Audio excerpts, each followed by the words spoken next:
looking live at Sold Out Giants Stadium, where today the 16-0 New York Giants are taking on the 0-16 Seattle Seahawks. Why are the Seattle Seahawks 0-16? Because they suck. Welcome to the Gridiron. Anybody out there at all, want to spend a little bit of time with me here this evening? Thank you so much from the bottom of my heart. I greatly appreciate it.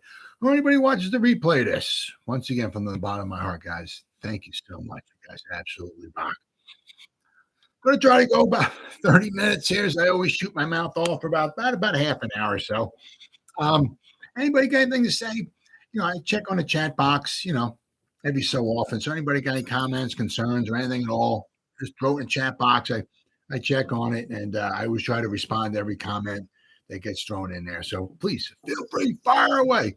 And before I get started, I just want to, if you want to help support my channel, I would greatly appreciate it. In the top of the description box, there's a link if you want to support my channel. You can join. There's 3 different memberships that I have, so to speak. Okay, the first one, it's the Saquon. Okay, the second membership level I got is called the Lawrence Taylor, and the third one is called the Gridiron. That's the one if you really want to help me support my channel out. Each one's got their own little perks to them and all and everything. There's loyalty badges. The loyalty badges show how long you've been supporting my channel. Each one's got a different helmet. It's pretty cool. There's emojis. Right now there's 4 emojis. Pretty soon there'll be a 5th emoji. They're all different looking and everything. Pretty cool. But if you want to help support my channel, once again, I would greatly appreciate it. That's in the description box. And if you're not subscribed to the channel, please feel free. Click the subscribe button below and then click the bell icon. Okay, that way next time I go live or put out a video, you'll be notified. And also in the description box below, I got in Facebook, I got a group, okay, and I got a page. Actually, I got a couple pages, but the one I got, the group, it's called surprisingly enough, called the Gridiron. All right, right now we got over 1,800 members in there. All right, I put out at least 5 things every day. There's always new content going in there every day, 7 days a week, 365 days. Yeah, always new stuff going out there. And obviously, as the season's going on, there's a lot of stuff to put out every day. Then I also have a page too. Okay. Interestingly enough, the page is also called the Gridiron. All right. Right now there's 257 people who like it, 301 people who are following it. So if, feel free. It's free of charge. Right. Just go down, click on the link, take it to the page, like it, follow it. And I said, same thing with that. Same thing with the page and the group. Every day is at least 5 different things I'm posting every day. And as I said, especially during the season, I mean, there's all kinds of stuff to post. As I said, there's always stuff going in there every day, multiple things every day. So please feel free. Now that we got that out of the way, all right, I'll tell you what, there's usually, all right, there's not much good with the Giants with the injury news, okay? But however, all right, I don't know, it's like not quite 14 months after Nick Gates had that gruesome injury, week 2 last year against the Washington football team, okay? The Giants activated and put him back on the roster. So he's on the 53-man roster, which is huge because the Giants just, Ben Bredesen, we're going to go over some of the injuries here. Ben Bredesen and Evan Neal, got hurt, obviously, against, this past weekend against the Jaguars, right? So to have him come back, which is huge. Give him some, he's going to be probably going to be a little rusty. Okay, now I'm not exactly sure how much he's going to play. Is he going to be on a pitch count? Is he just going to go in there for maybe jumbo packages? Will it be just go in there maybe for field goal, field goal team, extra point team? Who knows? But we'll have to wait and see. We'll find out after the game's over. Exactly how many snaps he played and all that. But really, Nick Gates is on the roster, which is fantastic. And I got this from ESPN here. I got the fairy tale comeback of New York Giants offensive lineman Nick Gates has reached its latest chapter as he was added to the team's active roster on Wednesday. Yeah, baby. Gates broke his left fibula and tibia in week 2 of last season, a gruesome injury that saw his leg facing in the wrong direction and put his football career in jeopardy. He would need 7 surgeries and suffered a setback in the spring that forced the rod in his leg to be removed because he had got infected. And there was a point where the veteran lineman even feared he was going to lose his leg. It was the same thing with Alex Smith when he had that injury as well, too. I mean, he went through I don't know how many surgeries. His leg looked horrible, and there was a good chance he might have to lose his leg as well. Gates has vowed to return and told ESPN recently that he was feeling great. The Giants had opened his practice window 3 weeks ago, giving them 21 days to activate Gates or allow him to revert to the physically unable to perform list for the remainder of the season. So Gates' return comes at just the right time because Evan Neal and Ben Bredesen were injured Sunday against Jacksonville and expected to miss time. So this comes at a perfect time for the Giants. Gates was starting the Giants at center for all the 2020 season. He had also played guard, including when he suffered that's when he got his injury because he moved in there for Lemieux, right? Gates started the opening day at center. Lemieux was the guard. Lemieux went the first quarter last year, week 1 against the Broncos. Couldn't go anymore. I think it was 19 snaps. So then Gates moved over to the left guard. Billy Price slid in the center. So then week 2 rolled around. That was what it was. You got Andrew Thomas, right? Then you had Nick Gates at guard, left guard, and Billy Price at center. Okay, that's when that's when he got injured. That's when he was getting bull rushed. He got moved back, and that's when he wound up getting injured. Absolutely horrible injury. Absolutely horrible. All right. It was just like not quite 14 months ago. And Gates took snaps with the first team offense last week at center when Feliciano was limited by injury. Feliciano started and played every offensive snap in the Giants' win over the Jaguars. The Giants wanted to give Gates as much time as possible to get back his strength and get him into playing shape. They haven't had a padded practice since his window was open because of their schedule, which included a trip to London. Still, the Giants have liked what they have seen. Nick has done a good job since he's been out here working, Coach Brian Dable said earlier this week. Gates gives the Giants depth on the offensive line as they head into Sunday's matchup in Seattle ahead of the Week 9 bye. So, I mean, he can be put in like a jumbo package as well. So we'll have to wait and see. Not sure how many snaps he's going to want to take. I'm sure he'll be on a pitch count. But, even if he goes a little hard or heavy, the next week we got the bye week. He'll have plenty of time to rest and recuperate, okay? And it's hardly a surprise that Gates' story has reached this point. One of the first questions he asked every doctor was whether he was going to be able to make it back into the NFL. And they all assumed he would. His mother, Sonia Gates, told ESPN this summer. So that's good. Thankfully. Okay. So, But, I mean, it doesn't stop there. Unbelievably, there might be some more good news on the horizon, although it might be a couple weeks away. Okay, but the one nice thing, okay, if you ever want to call it that, about the Giants having 350,000 guys injured, okay, is that the one nice thing about that? All right, the Giants have like 37 different teams. They got the one that they play with on Sunday. Then they have multiple teams of guys who are just injured. It's just crazy. So the one thing, I'm just joking, of course, but about having so many guys injured is that sooner or later, they actually start getting healthy again. And once they start getting healthy and they start coming back and helping the team, right? You're like, oh my God, where are all these guys coming from? Well, all right, the Giants reacted, or shall I say, there are 3 other guys who are doing the same thing as they were with Nick Gates, okay? They're activating their windows, okay? Let's see. The New York Giants may be among the most injured teams in the NFL. Have been for the past 10, 12 years. Yeah, yep. And have a growing injury list. but they finally received some positive injury-related news on Wednesday. In addition to offensive lineman Nick Gates being activated and returning to practice as a member of the 53-man roster, the team also started the clock on 3 other guys, too. Okay? So now we'll have to wait and see because, they're starting the clock. They got like 3 weeks. Okay?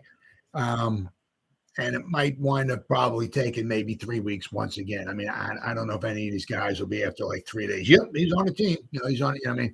So a lot of these guys have been out. Obviously, they got to get into shape and all this stuff. And that doesn't even mean that all 3 of the guys will wind up coming back on the roster. But just the fact that they're starting the clock on 3 more guys is unbelievable. Offensive tackle Matt Parrott, outside linebacker Ellison Smith, and cornerback Darius Williams all returned to practice. Parrott started his 21-day window to return from the physically unable to perform list, while Smith and Williams were designated to return from IR. Okay. Parrott suffered a torn ACL last December in a game against the Eagles and was placed on the active PUP list at the beginning of training camp.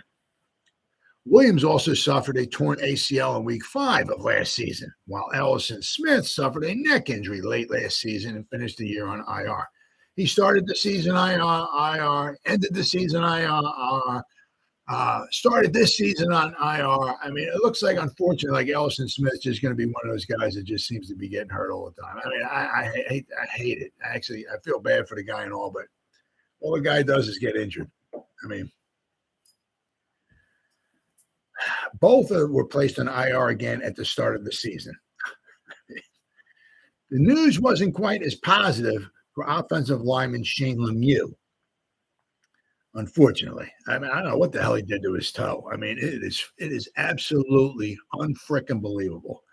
The guy last year hurt himself, played 19 snaps, and was out the whole season. This year he came and get on has a toe, and he may not even play the whole season because of his freaking toe. Simply, absolutely freaking amazing. I can't believe it. Absolutely can't believe it. He remains on IR with the foot injury. I think it's a foot. I thought it was a toe.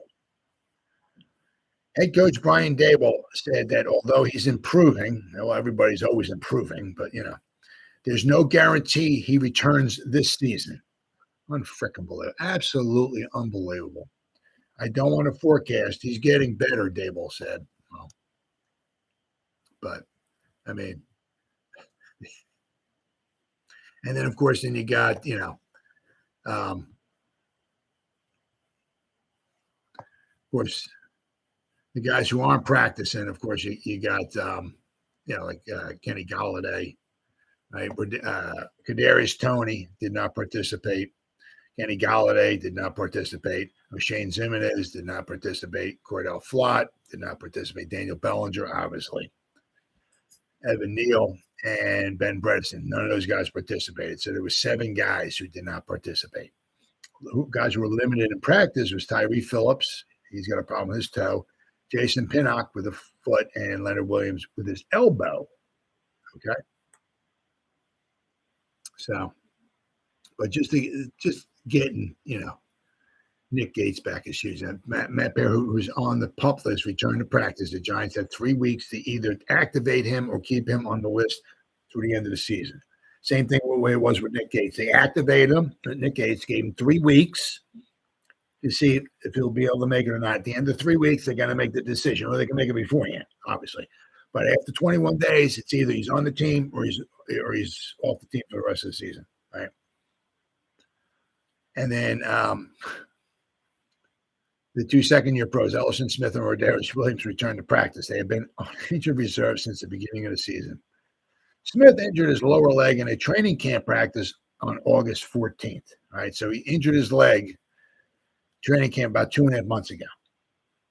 As a rookie in 2021, he spent the first 8 weeks of the season on injury reserve with a hamstring injury. Suffered in training camp. So it's basically the same thing. Last year in training camp, he hurt himself, missed the first 8 weeks. Here it is once again, training camp, hurt himself, missed the first 7 weeks. Last year, at the end of the season, he was on IR once again. I mean, Smith returned playing 8 games until Just 4 tackles, 1 solo, 2 quarterback hits, 1 forced fumble, and 4 special teams tackles. Williams played in 5 games, had 1 solo tackle before tearing his right ACL at Dallas on October 10th. He spent the rest of the year on IR. I mean, it's just unbelievable. I mean, some of these guys just, I don't know, just can't catch a break. I mean, it's just like, guys end the season on IR. They got all the months off to hopefully recuperate. Then a week or so in the training camp, they hurt themselves again. They spent the first half of the season on IR again. It's like, it's just simply amazing because you got some guys who go in there like week in, week out. All they do is they, like Dexter Lawrence, right? Every play he's taking on one guy, double teaming guys, this, that, and the other thing, and everything, and you never hear nothing. Absolutely nothing. Sitting the quarterback, taking a double team, triple teams, running quarterbacks down out of bounds, diving, this and that, and you hear absolutely nothing from him. I mean, the guy's in good shape, but then you got these other guys who are sleek and trim and this, that, and the other thing, and all they do is get hurt. I mean, it's simply amazing. And it's like Shane Lemieux. It's toe, foot, whatever it is. I just can't even talk about, man. It's absolutely unbelievable. Some of these guys just can't stay healthy. Absolutely unbelievable. Okay, so now we got some good news. All right. Now we got the trade rumors. Okay, so there's always got them swirling around. All right. Now, of course, we got to be careful because according to Spot Track, now I think if you go to every Over the Cap, Spot Track, all of these guys, everyone's whatever reason going to have like a little different number. Okay, but according to Spot Track, I usually go to Spot Track because I can read their numbers and everything like that. And, according to Spot Track, the estimated cap space the Giants have according to them, is $3.3 million, which is absolutely, really, really sad. Okay, so the Giants, it's going to be tough for the Giants to really go out there, make a big splash, and do much of anything. The one thing the Giant, trying to avoid, okay, is doing anything with Kenny Golladay, his contract. All right, I don't think they want to do anything because I think they're trying to avoid like dead money like next year or something like that, like stretching his contract out and owing him money next year, especially he's not going to be on the team. They're going to let him go. Next year is like roughly $14 million in dead cap space. They're going to take a hit on, but they're going to save $7 million. But I don't think they want to do anything much after that. I think they just want to right. So I think they're trying to avoid doing much of anything with Kenny Galladay's. But I mean, he would be like maybe, I don't know. I mean, you got him, maybe Leonard Williams. But there's not much places the Giants could really go as far as trying to come up with some extra money. Okay, now there's some creative ways of coming up with money and everything, but the Giants don't have much, but many alternatives, right? And I think they're trying to avoid, doing anything with Kenny Galladay's contract. But, all right, with that said, one thing I got here, is that according to Jonathan Jones, don't expect any movement from the Giants as the trade deadline nears. Also, the one thing with trying to get rid of Kenny Golladay because he's not happy and all this stuff and everything. Surprising Giants not expected to be active participants at trade deadline. Teams have not expressed interest in acquiring disgruntled wide receiver Kenny Golladay. So, they'd have to give up a pick for him, a late round pick, but they would have to wind up paying, for his services, so he's making a lot of money, so I mean, that's going to be tough. It'll be tough for the Giants to move him. But the Giants have, about a week to do something. Okay. But, some people don't think they can do much of anything. As I said, according to Spot Track, they don't have much as far as salary cap at all. Right. So, if they don't want them doing anything, I wouldn't be surprised. I'm sure, they want to pull the trigger on something, but the only other thing I can think of is maybe somewhere down along the line, maybe Which we're talking trades here. Okay, we're not talking like free agents. All right, now of course, which leaves the door open for OBJ. Right. I mean, what I'm hearing is like possibly after Thanksgiving he might be ready. Then, okay, so then we'd have to wait and see. Would OBJ be willing to come here? Now, I mean, if he's only going to be playing 4 or 5 games, you don't have to want to pay him that much. You're not paying him $10 million a year to play 4 games for you, right? But would he be interested in coming back here? Now we got Saquon here. Landon Collins came back. Okay. The Giants hopefully, I think if the Giants, what do they got? 10 games left. The Giants go 4-6, they'll have 10 wins. That should pretty much secure them a playoff spot. Okay. So they went 4-6, which is possible. It's possible, guys. Now they're 6-1. They could go 4-6 the last 10 games without question. Okay. But I mean, that should secure them a playoff spot. Now, obviously the Giants certainly could use as much talent at wide receiver as they can get.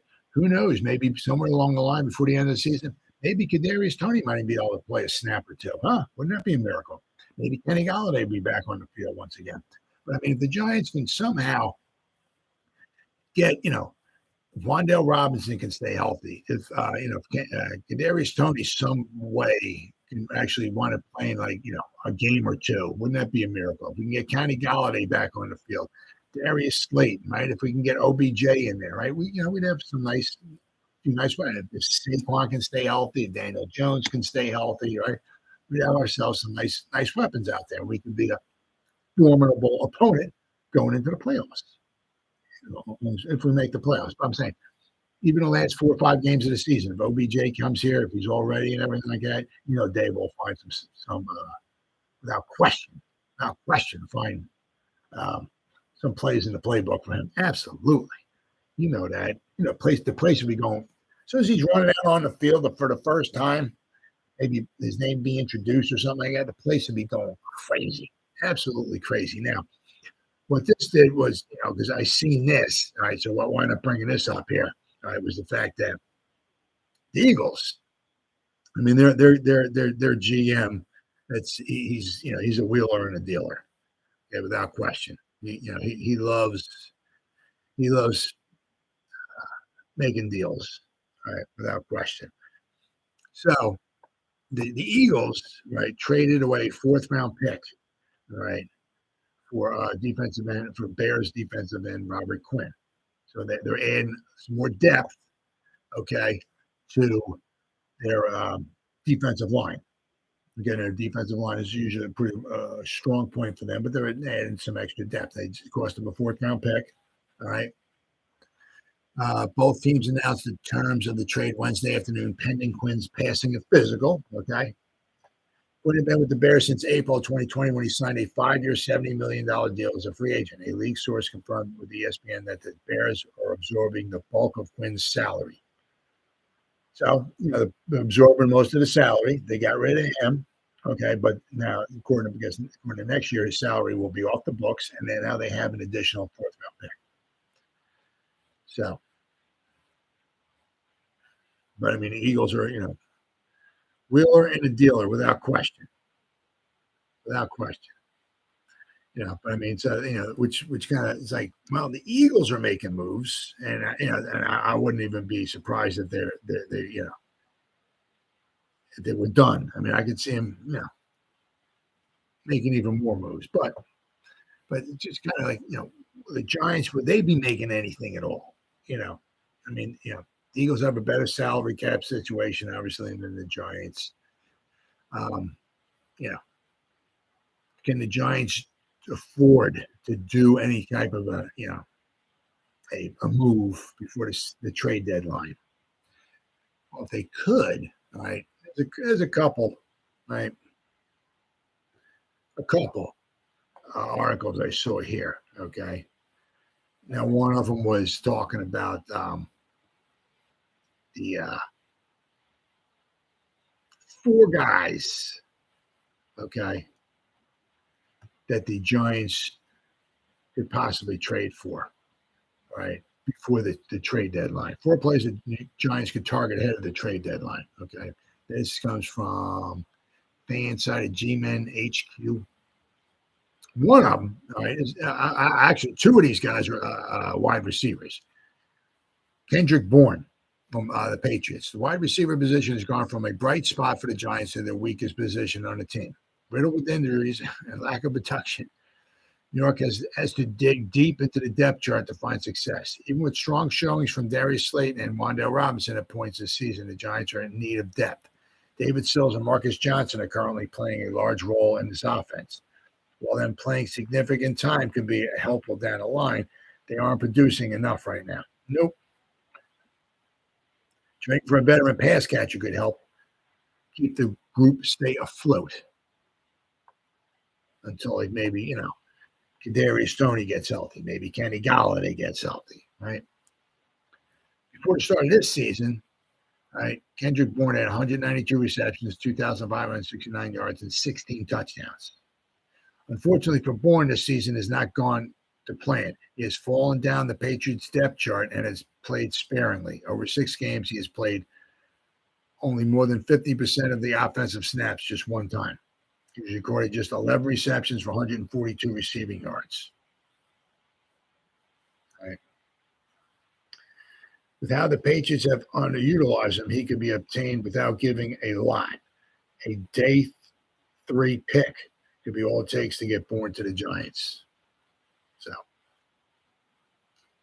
the Giants can use, all the depth and help they can get as far as wide receiver. Next guy is Matt Ioannidis. I always screw his name up.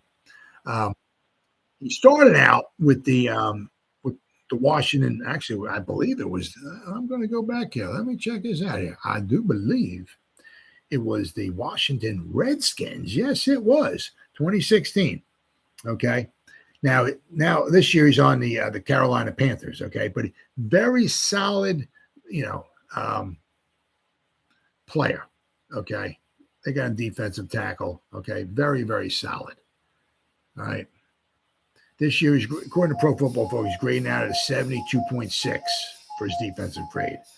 But he's always graded out in the 60s or the 70s throughout his whole career. Since 2017, he's always graded out at least a 65. Okay. So he's just a very solid player. Right. Somebody to help the Giants on a defensive line? Absolutely. Right. Giants have invested heavily in the defensive front in recent seasons. Leonard Williams, Azeez Ojulari, Dexter Lawrence all came up big last season. But the addition of Kayvon Thibodeau, this group was finally meant to be complete. But injuries have derailed the Giants' plans for this group. The unit of Williams, Ojulari, Thibodeau, Lawrence is yet to take the field together this season. Unbelievable. And they won't be for foreseeable future with Ojulari landing on injured reserve. In the absence of key players, Jihad Ward has emerged as a solid option, but there is a clear lack of depth past him. To address this, the Giants could look to make a move before the deadline. Carolina Panthers could have the sort of player that they are looking for with Mr. Matt Ioannidis, okay? Ioannidis signed a 1-year deal with the Panthers in the offseason. In his short time with the team, he has played well. 15 total tackles, 2 tackles for loss, 4 quarterback hits, and 1 sack in 6 games. All right. Through his career, Ioannidis has spent time at both defensive end and defensive tackle. The flexibility that he brings could allow the Giants to address the defensive line as a whole. So, and the Panthers are on a fire sale. So if they can get rid of Ioannidis and get another draft pick, oh yeah, sign them up for that. Absolutely. Next, starting cornerback, Bryce Hall. Okay, the Jets cornerback, because once the Jets drafted a little sauce on the side, okay, in the draft, Bryce Hall has the potential to be a starter on several teams around the league. Unfortunately, for the 2020 fifth-round pick, he has found himself on the team's cornerback rotation. With the arrival of rookie cornerback Sauce on the side, Gardner, and the emergence of DJ Reed, Hall has become the odd man out. He has been inactive in all but 1 game this season, even while being healthy. Okay. Hall is just 1 season removed from being a borderline star at the cornerback position. He finished the 2021 season with 79 tackles, 4 tackles for loss, 16 defended passes, right? Giants have already addressed the cornerback position once this season when they signed Fabian Moreau. Upon his arrival, he has been solid, recording 25 total tackles and 3 passes defensed. All right. But, yeah, I mean, the Giants could certainly use some more depth at cornerback. Now, as I said, once again, what will it cost? And another one thing is, that the Giants want to, obviously we're talking here about giving away draft picks. I mean, they're not going to be trading for 4 different guys, but, to bolster the cornerback position, right? I mean, he was drafted in the 5th round. They give up a late pick for him. Who knows? All right. I mean, 2021, he graded out a 63.2, according to Pro Football Focus. His tackling was very good. His pass rush was a 78.9. His tackling was an 86.3. His coverage grade was a 64.5. Very solid. Very, very solid. Played 1,171 snaps in 2021. All right. So, in 2021, he had a very good year. Very good year. And, certainly somebody the Giants could certainly use without question. All right. Now, finally, we keep hearing all the gossip and all that about Jerry Jeudy. I even saw a picture of him. Somebody took a picture. It was like the Newark Airport, which is in North Jersey, right by the Giants Stadium, where somebody took a picture of Jerry Jeudy in the airport. Now, I don't know if that was actually him or not, but that was what the article was saying, or the clip was saying. Why would Jerry Jeudy be in the Newark Airport? But who knows? Now, this would be a blockbuster move that leads to parades in East Rutherford. Jerry Jeudy is not happy with the Broncos, and he and Russell Wilson have failed to develop strong chemistry. Who in the heck thought this would wind up being the case? Now, Jeudy could be on his way out of town, and he's been mentioned as a possible target for the G-Men. However, the Giants isn't the only squad who would love to add him. Oh, yeah. The Packers would surely be the team to watch. Green Bay's offense misses Davante Adams dearly. Aaron Rodgers would welcome Jeudy with open arms. How sweet would it be for the Giants to beat out Rodgers once again, this time in trading for the Denver wideout? Now, he's on his rookie salary. He's just a baby, all right? I mean, could you imagine, I hate to say get rid of Kadarius Toney, but the guy just injured all the time. Sterling Shepard, Lord knows if he'll be back. He gets injured all the time. Kenny Galladay's gone after this season, right? So if we have Wan'Dale Robinson, and now you add Jerry Jeudy into the mix, and then who knows, maybe in the draft we pick somebody else up. Wow. Watch out. If we keep Saquon, right? Daniel Bellinger comes back. We got Jerry Jeudy, Wan'Dale Robinson, and another stud wide receiver. Nice. Right? It'll be on Shane to work his magic for the Giants, but something tells us the first-year GM has something up his sleeve. Well, okay. Giants have a great chance of improving their record to 7-1. Well, I wouldn't say great chance. And the Seahawks, it's going to be a tough game on the road. Tough game. Seahawks are playing well. They're putting up some points. It's going to be a tough game to win.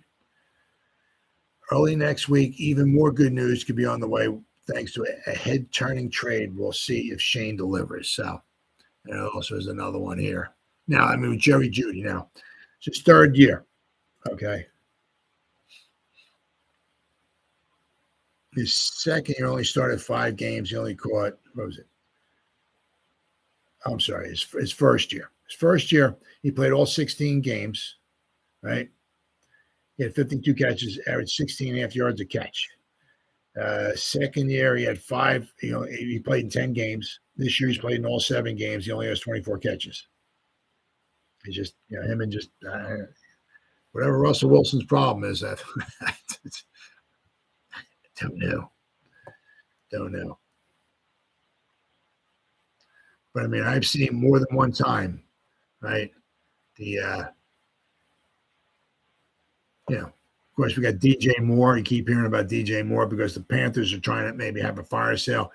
If they can unload DJ, I don't know if they'd want to unload DJ Moore, but I said, I don't know. I mean, I don't know why you want to get rid of a young stud wide receiver, but it is what it is.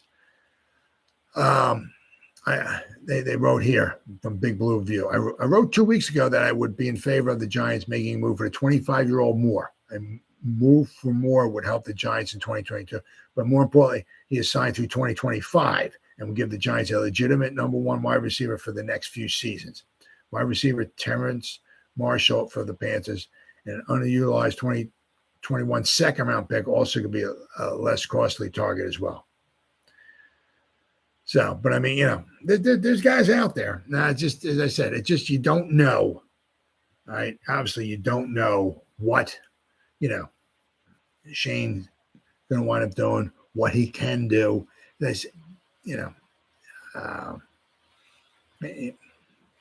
Try to work some of his magic. Now, one of the things is, he wants to compete, and obviously they're rebuilding. So, how much do they want to compete? Does he think that maybe adding a nice wide receiver in there would certainly help out? I think it would, because Shepard's gone for a season. Can you really think anything could be said for Kadarius Toney trying to come back? I mean, all the guy does is get injured. And Kenny Golladay, he's gone after this season. Are we going to get DJs more? Are we going to Q and get DJs more? I don't know, Anthony. Are we going to Q? I don't understand what. And get DJs more.